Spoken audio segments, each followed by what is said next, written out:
ఈ సీజన్లో సందడి చేసే అలసందలు, ఏ సీజన్లో అయినా దొరికే ఆలుగడ్డలు కలిపి ఈరోజు మంచి మసాలా కర్రీ చూసేద్దాం. అది ఇది అని కాకుండా ఎందులోకైనా చాలా బాగుంటుందండి. దానికోసం ముందుగా కర్రీ ఎంత కావాలో దాన్ని బట్టి అలసందలు, ఆలు తీసుకోవాలి. ఇక్కడ నేను తీసుకున్నవి పచ్చి అలసందలు. ఒకవేళ పచ్చి అలసందలు లేకున్నా, ఎండు అలసందలు ఉన్నా కూడా ముందు రోజు నైట్ మొత్తం బాగా నానబెట్టి మరుసటి రోజు ఈ కర్రీ ట్రై చేయొచ్చు. ఈ మసాలా కర్రీని ఓన్లీ అలసందలున్నా చేసుకోవచ్చు, లేదా ఓన్లీ ఆలుగడ్డలున్నా కూడా చేసుకోవచ్చు. ఇక్కడ నేను తీసుకున్నవి 250 గ్రామ్స్, 1/4 kg అలసందలు అనమాట. దానికి గాను నేనైతే ఒక 2 పెద్ద సైజ్ ఆలుగడ్డలు తీసుకున్నాను. మీకు ఆలుగడ్డలు ఎక్కువ కావాలన్నా కూడా వేసుకోవచ్చు. తీసుకున్న ఆలుని ఈ విధంగా తొక్క తీసి మరీ పెద్ద ముక్కలుగా కాకుండా, అలాగని మరీ చిన్న చిన్న ముక్కలుగా కాకుండా ఈ అలసందలతో పాటు సమంగా ఉడకడానికి చిన్న ముక్కలుగా కట్ చేసుకోవాలి. అంటే కొంచెం మీడియం సైజ్ ముక్కలుగా చూడండి, ఈ విధంగా చాలు.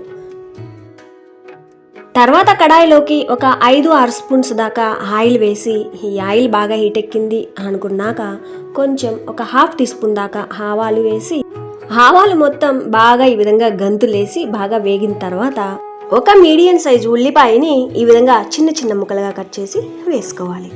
వేసిన ఈ ఉల్లిపాయల్ని మీడియం ఫ్లేమ్లో కొద్దిసేపు వేయించగా ఈ ఉల్లిపాయలు చూడండి ఈ విధంగా పింకిష్ కలర్లోకి మారిన తర్వాత ఒక పెద్ద సైజ్ టమోటా కానీ, లేదా మీడియం సైజ్ టమోటా 1.5 టమోటా కానీ చిన్న చిన్న ముక్కలుగా కట్ చేసి వేసుకోవాలి. ఈ టమోటా ముక్కలు తొందరగా మగ్గడానికి తగినంత సాల్ట్ లేదా రాళ్ళ ఉప్పు వేశాక బాగా కలిపేసి మూత పెట్టి లో ఫ్లేమ్లో ఉంచేయాలి, ఈ టమోటాలు మెత్తగా మగ్గేదాకా. మూత పెట్టాక ఇక్కడ లో ఫ్లేమ్లో ఉంచి మధ్య మధ్యలో కలుపుకుంటూ ఉండాలి. ఈ లోపుగా ఇందులోకి టేస్టీ మసాలా, సింపుల్ మసాలా ఒకటి రెడీ చేసుకుందాం. దానికోసం మిక్సీ జార్లోకి ఒక 6-7 దాకా తొక్క తీసిన వెల్లుల్లి రెబ్బలతో పాటు ఒక 7-8 దాకా ఈ మాత్రం ఎండు కొబ్బరి ముక్కలు వేసుకోవాలి. ఒక 2 యాలకులు చెక్క ఈ మాత్రం ముక్క వేసుకోవాలి. తర్వాత ఒక 2 స్పూన్స్ దాకా ధనియా పొడి, రుచికి సరిపడా కారం. నేను వేసే ఈ కారం చాలా కారం ఉంది కాబట్టి 1 స్పూన్ దాకా అయితే వేసుకున్నాను. ఫైనల్గా ఒక 1/4 టీ స్పూన్ దాకా పసుపు వేసి కొంచెం కొంచెం నీళ్లు వేసుకుంటూ సాధ్యమైనంత వరకు మెత్తటి పేస్ట్లా గ్రైండ్ చేసుకోవాలి. ఇందులో వేయించిన పల్లీలు ఒక 7-8 స్పూన్స్ దాకా వేసుకోవచ్చు. ఎప్పుడు ఒకేలా కాకుండా పల్లీలు వేసి ఒకసారి, వేయకుండా ఒకసారి ట్రై చేయొచ్చు. కర్రీలో మసాలా ఎక్కువ కావాలి అనుకుంటే ఇక్కడ వేసినవన్నీ కూడా ఇంకొంచెం ఎక్కువగా వేసుకోవచ్చు, మసాలా ఎంత కావాలో దాన్ని బట్టి. ఇందులో ఎండు కొబ్బరి వేసాం కాబట్టి కొంచెం ఎక్కువసేపు గ్రైండ్ చేస్తేనే మెత్తటి పేస్ట్లా గ్రైండ్ అవుతుంది. సరే, ఒకవైపు ఈ మసాలా గ్రైండ్ చేసుకుంటూనే మరోవైపు మధ్య మధ్యలో కలుపుకుంటూ ఈ టమోటాలని చూడండి ఈ విధంగా మెత్తగా మగ్గేదాకా వేయించుకోవాలి.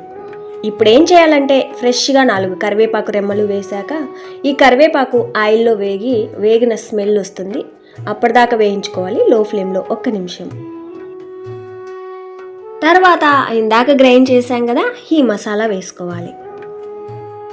మసాలా వేసే ముందు ఇక్కడ లో ఫ్లేమ్లో ఉంచుకోవాలి. ఆ తర్వాత మనం గ్రైండ్ చేసిన మసాలాలు అన్నీ కూడా పచ్చిగానే వేసాం కాబట్టి అవి ఆయిల్లో వేగి పచ్చిదనం పోయి మంచి స్మెల్ అయితే వస్తుంది, అప్పటిదాకా వేయించుకోవాలి లో ఫ్లేమ్లోనే.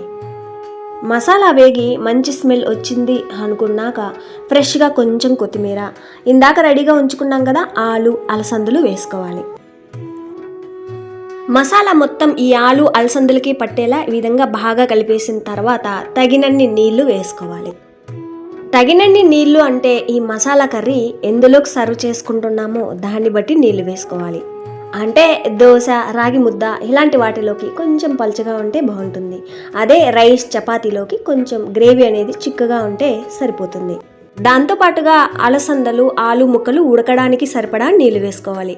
నేనైతే మన ఇంట్లో వాటర్ తాగే ఒక పెద్ద గ్లాస్, స్టీల్ గ్లాస్ ఉంటుంది కదా, ఆ గ్లాస్తో 1 గ్లాస్ దాకా నీళ్లు వేసుకున్నాను. తగినన్ని నీళ్లు వేశాక బాగా కలిపేసి మూత పెట్టి మీడియం ఫ్లేమ్లో కొద్దిసేపు ఉడికించుకోవాలి. అంటే ఈ ఆలు ముక్కలు, అలసందలు సగం ఉడికేదాకా మధ్య మధ్యలో కలుపుకుంటూ ఉండాలి. ఒక 2-3 నిమిషాల తర్వాత చూస్తే చూడండి వాటర్ అనేది కొంచెం ఆవిరైపోయి ఈ ఆలు అలసందలు కూడా కొంచెం ఉడికిపోయి ఉంటాయి. ఈ స్టేజ్లో ఉప్పు కారం ఏదైనా తక్కువ ఉంటే సరి చూసుకోవచ్చు. సరే, ఉప్పు కారం అంతా ఓకే అనుకున్నాక మూత పెట్టి ఇక్కడ లో ఫ్లేమ్లోనే ఈ ఆలు ముక్కలు అలసందలు 100% పూర్తిగా ఉడికేదాకా ఉడికించుకోవాలి. ఈ స్టేజ్లో ఒకవేళ గ్రేవీ చిక్కగా ఉంది అనిపిస్తే తగినన్ని నీళ్లు వేసుకోవచ్చు. తర్వాత మూత పెట్టి మధ్య మధ్యలో కలుపుకుంటూ లో ఫ్లేమ్లో ఉడికించుకోవాలి. ఒకవేళ నీళ్ళు ఎక్కువైనట్టయితే మీడియం ఫ్లేమ్లో ఉడికించుకోవచ్చు. ఆ నీళ్లు తొందరగా ఆవిరైపోయి గ్రేవీ చిక్కబడుతుంది. ఇలాంటి మసాలా కర్రీస్ చల్లారిన తర్వాత ఇంకొంచెం చిక్కబడతాయి కాబట్టి గ్రేవీ ఎలా ఉండాలో దాన్ని బట్టి ఈ స్టేజ్లో స్టవ్ ఆఫ్ చేసుకోవచ్చు. అంతే.